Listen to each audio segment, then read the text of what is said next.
Hello students, I am Swati Deshmukh from electrical department. Electrical drawing subject में हम chapter 1 study कर रहे हैं जो कंटिन्यू रहेगा। आज भी हम सिंबल से स्टडी करेंगे। तो आज जो हम सिंबल से स्टडी करने वाले हैं वो किससे रिलेटेड है? आपका switch gear and arresters. Clear? मतलब जो प्रोटेक्शन डिवाइसेस हैं उससे रिलेटेड हमें आज सिंबल से स्टडी करना है। क्लियर? तो चलिए हम स्टार्ट करते हैं। सबसे पहले अगर आपको पता है आपको एक नॉर्मल स्विच का सिंबल बनाना है तो आप कैसे बनाते हो? आप इस टाइप का सिंबल बनाते हो। अगर हमें नॉर्मल एक स्विच का सिंबल शो करना है किसी भी डायग्राम में तो हम क्या करते हैं? इस टाइप का सिंबल बनाते हैं, दो स्मॉल सर्कल्स बनाते हैं और इस टाइप का सिंबल बनाते हैं, है ना। अगर आपको ये आपका स्विच, अगर ये स्विच ओपन है तो क्या रहेगा? ऐसे रहता है। अगर ये क्लोज रहता है तो क्या रहता है? इस टाइप का। ठीक है। तो अगर आपको स्विच को शो करना है तो नॉर्मल स्विच को शो करना है तो कैसे शो करोगे? इस सिंबल से आप शो करोगे। नेक्स्ट हम देखते हैं 3 pole switch multi line representation. 3 pole switch मतलब ये बोल रहा है कि 3 स्विच रहेंगे। ठीक है, 3 स्विच रहेंगे तो आप सिंपल 3 स्विच ड्रॉ करोगे। ये हमने एक स्विच ड्रॉ किया था, अब यहाँ पे हमने क्या किया है? 3 स्विच ड्रॉ किया है। और यहाँ पे क्या बोला है? वो मल्टी लाइन रिप्रेजेंटेशन, तो यहाँ पे हमने लाइन ड्रॉ कर दिया। क्लियर? अब नेक्स्ट है आपका 3 pole switch single line representation. तो यहाँ पे सिर्फ एक लाइन से आपको रिप्रेजेंट करना है। ठीक है, ये आपका क्या है? 3 पोल स्विच है, मतलब यहाँ पे आपने एक स्विच बना दिया है और इस 3 पोल स्विच को हम क्या करें? एक लाइन से रिप्रेजेंट करें। तो देखो नाम में क्या लिखा है? ये 3 पोल स्विच है ना, लेकिन हमें रिप्रेजेंट करना है सिंगल लाइन से। तो देखो यहाँ पे हमने एक स्विच ड्रॉ किया है और यहाँ पे आप देख सकते हो 3 लाइन है, फर्स्ट सेकेंड थर्ड। तो इसको हम बोलते हैं 3 pole switch single line representation. Clear? ये उतना इंपॉर्टेंट नहीं है तो आप इसको सिर्फ एक जनरल वे पे पढ़ सकते हो। अगर आपको स्विच का सिंबल बनाना है तो आप सिंपल ये स्विच बनाओगे। अगर आपको 3 pole switch multi line representation करना है तो यहाँ पे आप मल्टी लाइन रिप्रेजेंटेशन करोगे। अगर 3 पोल स्विच को सिंगल लाइन रिप्रेजेंटेशन से शो करना है तो हम सिंपल एक स्विच बनाएंगे और 3 पोल स्विच को कैसे रिप्रेजेंट करेंगे? एक 3 लाइन से हम रिप्रेजेंट करेंगे। नेक्स्ट है आपका कॉन्टैक्टर नॉर्मली ओपन। ठीक है, अब स्विच के साथ अगर कोई कॉन्टैक्टर है तो अगर वो ओपन है, ये क्या बोला है? अगर कॉन्टैक्टर नॉर्मली ओपन है स्विच के साथ तो यहाँ पे आप क्या बनाओगे? ये तो ओपन का ही सिंबल रहता है, आपको पता है ये ओपन का सिंबल है क्योंकि ये लाइन इससे टच नहीं हो रहा है, मीन्स हमारा स्विच क्या है? अभी ओपन है, प्लस साथ में क्या है? कॉन्टैक्टर है। तो यहाँ पे हमने एक सिंबल बनाया है जो क्या रिप्रेजेंट कर रहा है? ये जो सिंबल है वो क्या रिप्रेजेंट कर रहा है? कॉन्टैक्टर रिप्रेजेंट कर रहा है। तो अभी हमें जो कॉन्टैक्टर बनाना है, स्विच बनाना है, वो क्या बोला है? Normally open. तो यहाँ पे हम क्या करेंगे? इसको इससे टच नहीं करेंगे, तो ये जो सिंबल बनेगा वो क्या बनेगा? Normally open. अब आपको बनाना है कॉन्टैक्टर नॉर्मली क्लोज। तो आप देख सकते हो सेम डायग्राम था लेकिन यहाँ पे क्या है? ये दोनों कांटेक्ट में है, मतलब ये नॉर्मल, ये स्विच जो है वो क्या है? क्लोज है। यहाँ पे हमने एक कॉन्टैक्टर लगाया है लेकिन ये जो कॉन्टैक्टर है वो क्या है? नॉर्मली क्लोज है। क्लियर? अब हम देखते हैं contactor with protective devices. Protective मतलब हम क्या करेंगे? प्रोटेक्शन के लिए कोई डिवाइस यूज करेंगे। तो यहाँ पे देखो, यहाँ पे जो एक बॉक्स बना है और जिसको फिल कर दिया गया है वो क्या है? आपका प्रोटेक्टिव डिवाइस रिप्रेजेंट कर रहा है, बाकी सब सेम है। ठीक है, तो ये क्या कहलाएगा? आपका कॉन्टैक्टर विथ प्रोटेक्टिव डिवाइसेस। मतलब यहाँ पे हमने जो कॉन्टैक्टर लगाया है उसके साथ एक प्रोटेक्टिव डिवाइस भी अटैच किया है। तो ये जो बॉक्स बना है वो आपका क्या रिप्रेजेंट कर रहा है? Protective device. अब जो ये नेक्स्ट है circuit breaker most important question है आपके फर्स्ट यूनिट से जो पूछने का चांस बनता है। तो सर्किट ब्रेकर का सिंबल आप देखिए क्या रहेगा? एक सिंपल स्विच का ही सिंबल रहेगा। ठीक है, आप देख सकते हो कि सर्किट ब्रेकर का क्या है? एक सिंपल स्विच का ही सिंबल है। ठीक है, और ये इस स्विच को हमने एक बॉक्स में रख दिया है वो क्या है आपका सर्किट ब्रेकर। अब मैं आपको एक लाइन में बताना चाहूँगी कि सर्किट ब्रेकर क्या होता है। इलेक्ट्रिकल सिस्टम में, इलेक्ट्रिकल इंजीनियरिंग में सर्किट ब्रेकर क्या होता है, बहुत ही इम्पॉर्टेंट डिवाइस है। एक तरह से आप प्रोटेक्टिव डिवाइस बोल सकते हो। सर्किट ब्रेकर क्या करेगा, हमारे इलेक्ट्रिक सर्किट को फॉल्ट से बचाता है। फॉल्ट क्या क्या हो सकता है आपका, एक्सेस करेंट, अगर किसी जगह पे एक्सेस करेंट फ्लो हो रहा है तो क्या करेगा सर्किट ब्रेकर ट्रिप हो जाता है, ठीक है, जिसके कारण क्या होता है, हमारा जो करेंट है आगे सप्लाई नहीं हो पाता है।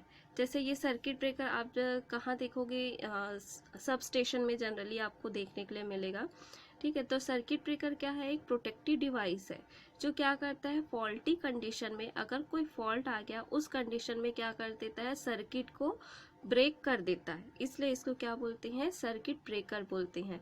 अगर कोई फॉल्ट आया तो क्या करेगा, एक और प्रोटेक्टिव डिवाइस होता है रिले। रिले उस फॉल्ट को सेंस करता है, उसके बाद वो सिग्नल किसको देता है, सर्किट ब्रेकर को देता है। फिर सर्किट ब्रेकर क्या हो जाता है, ट्रिप हो जाता है, जिससे जैसे ही वो ट्रिप होगा मतलब हमारा सर्किट क्या हो जाएगा, ब्रेक हो जाएगा। तो उससे आगे हमारा करेंट जो है वो फ्लो नहीं हो पाएगा, ठीक है। तो सर्किट ब्रेकर फॉल्टी कंडीशन में वर्क करता है।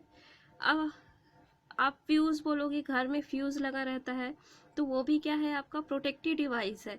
लेकिन क्या होता है, जब फ्यूज आपका जल जाता है तो आप उसको क्या करते हो, रिप्लेस करते हो, दूसरा लगाते हो। लेकिन सर्किट ब्रेकर को आप क्या कर सकते हो, फिर से रीसेट कर सकते हो। एक बात याद रखना, ये जो सर्किट ब्रेकर है वो हमेशा लोड कंडीशन में वर्क करेगा। आगे जाके आप एक और डिवाइस पढ़ोगे, आइसोलेटर, तो वो आपका ऑफ लोड कंडीशन में वर्क करेगा। सर्किट ब्रेकर कब वर्क करेगा, जब लोड कनेक्टेड रहेगा, जब हमारे पास लोड कनेक्टेड रहेगा, लोड कंडीशन में वर्क करता है। लोड कनेक्टेड है, उस केस में कोई फॉल्ट आया है तो उस केस में क्या होगा, हमारा सर्किट ब्रेकर वर्क करेगा। कोई फॉल्ट आया है तो उस फॉल्ट को वो रोकेगा, ठीक है। तो सर्किट ब्रेकर का सिंबल ये है, आपका मोस्ट इम्पॉर्टेंट सिंबल है, आप इसको अच्छे से याद कर लीजिएगा। नेक्स्ट हम देखते हैं,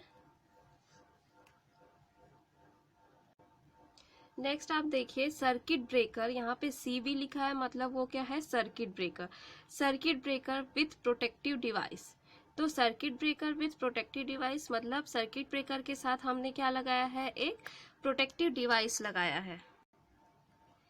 तो ये आप सर्किट ब्रेकर का सिंबल बनाओगे और यहाँ पे एक प्रोटेक्टिव डिवाइस प्लेस करोगे, ठीक है। एक बॉक्स बना के उसको फिल करोगे तो वो क्या होगा, आपका circuit breaker with protective device. Next है आपका आइसोलेटर, ये जो लिखा है सब इम्पोर्टेंट है ना, ये जो है आइसोलेटर। नेक्स्ट जो टॉपिक है, ये जो आइसोलेटर है वो भी एक आपका क्या है, प्रोटेक्टिव डिवाइस है। लेकिन आइसोलेटर और सर्किट ब्रेकर में क्या डिफरेंस होता है कि सर्किट ब्रेकर लोड कंडीशन में वर्क करता है और आइसोलेटर क्या करता है, ऑफ लोड कंडीशन में वर्क करता है। देखिए अब क्या करेगा, सर्किट ब्रेकर अगर किसी सब स्टेशन में फॉल्ट आया है, ठीक है, तो सर्किट ब्रेकर को ब्रेक होने का सिग्नल कौन देगा, एक और प्रोटेक्टिव डिवाइस होता है रिले, जिसका सिंबल हम आगे में पढ़ेंगे। तो रिले उस फॉल्ट को सेंस करता है, फिर वो सिग्नल किसको देता है, सर्किट ब्रेकर को देता है। फिर उसके बाद सर्किट ब्रेकर क्या होता है, ट्रिप होता है, मतलब सर्किट को ब्रेक कर देता है। तो अब हम ये जो सर्किट ब्रेकर है वो लोड कंडीशन में हमें बता रहा है कि फॉल्ट आया है भाई, आप देख लो, रिपेयर करो आप करके। तो अब जब हमको उस फॉल्टी कंडीशन को रिपेयरिंग काम करना है, रिपेयर करना है, तो उस पूरे फॉल्टी पार्ट को सर्किट से अलग करना पड़ेगा। तो उसके लिए हम क्या यूज़ करते हैं, आइसोलेटर का यूज़ करते हैं। तो उस पूरे फॉल्टी पार्ट को हम सर्किट से अलग करते हैं बाय यूजिंग आइसोलेटर। उसके बाद उसका क्या होता है, रिपेयरिंग काम होता है, ठीक है। जो आपको जो फॉल्ट डिटेक्ट करना है कि कहाँ पे फॉल्ट आया है, तो वो सब के लिए क्या करना पड़ेगा, आपको जो सर्किट है जहाँ पे फॉल्ट आया है उस सर्किट को आइसोलेट करना पड़ेगा। तो उसके लिए हम क्या यूज़ करते हैं, आइसोलेटर। तो आइसोलेटर क्या होता है आपका, ऑफ लोड कंडीशन में जब कोई भी लोड कनेक्टेड नहीं रहता है तब वर्क करता है, और सर्किट ब्रेकर कब वर्क करता है, जब लोड कनेक्टेड रहता है। तो आइसोलेटर का सिंबल आपका सिंपल ये है। नेक्स्ट है आपका टर्मिनल स्ट्रिप्स। टर्मिनल स्ट्रिप्स आपका जो आपका ये टर्मिनल है, ठीक है,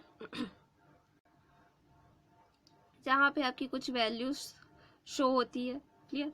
लिंक, लिंक मतलब जहाँ पे हम कनेक्ट करते हैं, ठीक है, तो ये आपका लिंक का सिंबल है। ठीक। नेक्स्ट है आपका फ्यूज। तो आपको अगेन पता है फ्यूज आपका क्या है, प्रोटेक्टिंग डिवाइस है। तो फ्यूज का सिंबल हम इस तरह से रिप्रेजेंट करते हैं। नेक्स्ट है आइसोलेटिंग स्विच। देखो यहाँ पे हमने आइसोलेटर बनाया था, अब ये क्या बोला है, स्विच। तो यहाँ पे हम क्या बना देंगे, यहाँ पे एक बॉक्स बना देंगे। ठीक है, तो ये क्या कहलाएगा आपका आइसोलेटिंग स्विच। नेक्स्ट है आपका cut out with alarm contact. Cut out with alarm contact उतना इम्पॉर्टेंट नहीं है, लेकिन सिंपली आप देख लीजिए, अभी तक एग्जाम में भी ये नहीं पूछा है। Cut out with alarm contact, अगर किस आपको कट आउट करना है कॉन्टैक्ट को विथ अलार्म, तो उसका सिंबल ये है आपका। कहीं पे गैप शो करना है तो ये आपका सिंबल होता है लाइटिंग अरेस्टर। ये जो इम्पोर्टेंट है आपका लाइटिंग अरेस्टर। लाइटनिंग अरेस्टर क्या होता है, अगेन ये एक प्रोटेक्टिव डिवाइस है। किसी भी सब स्टेशन में अगर आप विजिट करने जाओगे तो जो पहला आपका कंपोनेंट लगा रहता है, पहला जो डिवाइस लगा रहता है किसी भी सब स्टेशन में, वो क्या होता है, लाइटनिंग अरेस्टर लगा होता है। जैसे ही लाइटनिंग अरेस्टर क्या करता है, जो एक्सेस करेंट है उसको क्या कर देता है, ग्राउंड कर देता है। जैसे आप देखोगे कि कभी कभी बिजली चमकता है, तेज चमकता है, तेज चमकता है, तो उस केस में क्या होता है, जो हाई वोल्टेज आता है उसको लाइटनिंग अरेस्टर क्या कर देता है, ग्राउंड कर देता है। तो किसी भी सब स्टेशन में आप क्या देखोगे, सबसे पहला जो डिवाइस रहता है वो क्या होता है, लाइटनिंग अरेस्टर लगा रहता है, ताकि कोई हाई वोल्टेज आए तो वो ग्राउंड कर देता है उसको। ठीक है, तो ये आपका लाइटनिंग अरेस्टर का सिंबल है। एक बॉक्स बनाओगे और एक एरो का मार्क बनाओगे, इंपॉर्टेंट है ये क्वेश्चन। नेक्स्ट हम देखते हैं सिग्नल लैंप। ठीक है, सिग्नल लैंप नाम से ही पता है आपको, जो सिग्नल देगा। तो ये सिंपल आपका सर्कल बना के क्रॉस बनाना है आपको। इंडिकेटर, कोई इंडिकेटर का सिंबल बनाना है तो आप इस टाइप का बनाओगे, सर्कल बना के एक बॉक्स बनाओगे और फिल करोगे उसको। नेक्स्ट है आपका प्लग। प्लग का सिंबल ये रहता है। प्लग क्या होता है आप जानते हो, जो सोच रहे हो वही प्लग है जो हम जनरली यूज़ करते हैं। प्लग, कोई भी प्लग ले लो, आयरन का प्लग ले लो, ठीक है, तो वही वाला प्लग है ये, इसका सिंबल ये है, इम्पॉर्टेंट है ये। नेक्स्ट है प्लग एंड सॉकेट। तो प्लग पता है आपका क्या है, जो आयरन अगर प्रेस करने के लिए आप आयरन लेते हो तो क्या होता है, प्लग लगा रहता है। जो प्लग को आप सॉकेट में लगाते हो वो क्या है आपका सॉकेट। तो इम्पॉर्टेंट है, ये भी हमेशा पूछता है एग्जाम में, प्लग एंड सॉकेट का सिंबल। तो इस टाइप का आप बनाओगे सॉकेट। अगर आपको सॉकेट आप घर में भी देख सकते हो, आई थिंक आपको पता है कि सॉकेट क्या होता है। ये जो रहता है वो आपका क्या होता है, सॉकेट होता है। ठीक है, ये जो है वो सॉकेट कहलाता है। नेक्स्ट आप देखते हैं स्विच। देखो लोड आपका दो टाइप का होता है, एक तो लाइटनिंग लोड होता है और एक पावर लोड होता है। लाइटनिंग लोड मतलब जिसका पावर कम होता है, जैसे आपका फैन हो गया, लाइट हो गया, वो सब किस में आएगा, लाइटनिंग लोड में आएगा। यहाँ प्रकाशन लिखा है मतलब वो क्या होता है, लाइटनिंग लोड। तो जो कम पावर के होते हैं, लाइट हो गया, फैन हो गया, वो सब किसके अंदर आएगा, लाइटनिंग लोड के अंदर आएगा। पावर लोड क्या होता है, जैसे आपके ज़्यादा लोड वाले हैं, ज़्यादा पावर वाले हैं, जैसे मोटर हो गया, ठीक है, मोटर है जो ज़्यादा लेते हैं, जो 3 फेज सप्लाई लेते हैं, वो सब आपका क्या हो जाता है, पावर लोड के अंदर आ जाता है। तो जो स्विच है वो भी दो टाइप के हो जाते हैं, एक तो आपका पावर स्विच हो जाता है और एक हो जाता है लाइटनिंग स्विच।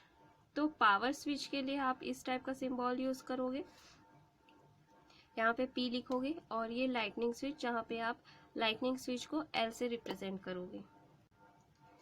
नेक्स्ट हम देखते हैं change over switch. Change over switch का सिंबल ये है, ठीक है। चेंज ओवर स्विच क्या होता है, जैसे आपको चेंज करना है, वो आपका क्या कहलाता है, चेंज ओवर स्विच। ठीक है, तो ये आपका चेंज ओवर स्विच का सिंबल है, सिंपल। नेक्स्ट है आपका push button switch. I think आप जानते होंगे पुश बटन स्विच क्या होता है ना? तो ये आपका पुश बटन स्विच का सिंबल है। नेक्स्ट है आपका, सिंपली आपको पुश बटन बताना है, स्विच नहीं बताना है, तो आप इस टाइप का सिंबल यूज़ करोगे। नेक्स्ट है आपका over current relay single element, या सिर्फ आप बोलो रिले। अगर एग्जाम में रिले भी पूछता है तो आपको यही सिंबल ड्रॉ करना है।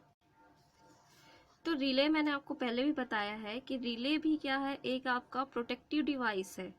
अगर कहीं पे फॉल्ट आ रहा है सब स्टेशन में, तो उस फॉल्ट को सबसे पहले कौन सेंस करता है, रिले सेंस करता है कि भैया अगर आपने किसी डिवाइस से फ्लो होने वाले करंट को आपने 5 एम्पियर सेट किया है, ठीक है, लेकिन उस डिवाइस से कितना करंट फ्लो हो रहा है, 6 एम्पियर, तो इस फॉल्ट को कौन सेंस करेगा, रिले, कि भैया आपने तो 5 एम्पियर सेट किया था लेकिन अभी तो 6 एम्पियर फ्लो हो रहा है, मतलब ये क्या हो गया, फॉल्टी कंडीशन हो गया।